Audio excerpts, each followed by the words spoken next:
來鄉親啊，回頭繼續來看白沙屯媽祖進香，現場有濟濟信眾一路追隨着粉紅色的跑車，迄個其中哦有真濟感人的故事，做伙來看。信徒跟對粉紅色超級跑車的腳步繼續大發前進。今仔日來到白沙屯媽祖進香第4天，真濟信徒行到規身軀凍乾，全是因為因互相有真深的緣分故事。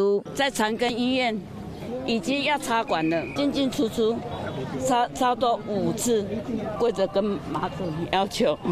給他平安，他現在身體好了，很感謝媽祖婆。信徒講甲流目屎，摕進前紅婿因為變甲真食力的相片，講互你家在有媽祖保庇，互紅婿即馬賣當跟隊在身邊，做伙跟隊媽祖分裝進香，感謝媽祖慈悲為懷。聽講要來，我攏昨暝攏袂困哩。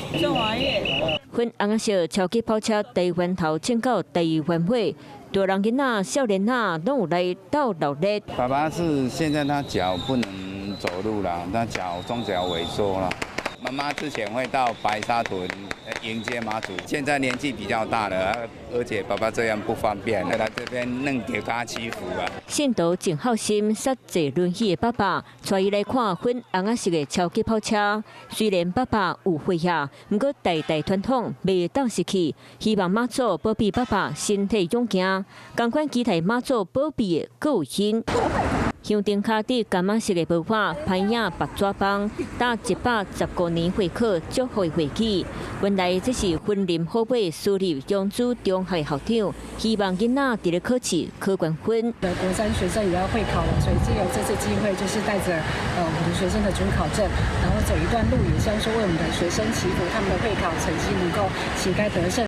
白沙屯媽祖香火真旺，有民眾祈求親人健康，有師長為囡仔大考祈福，讓這條進香之路充滿濟感動。Hello， 我是蔣欣梅，想要搶先掌握最及時的新聞資訊嗎？趕快訂閱、按讚、開啟小鈴鐺，鎖定華視新聞 YouTube 頻道。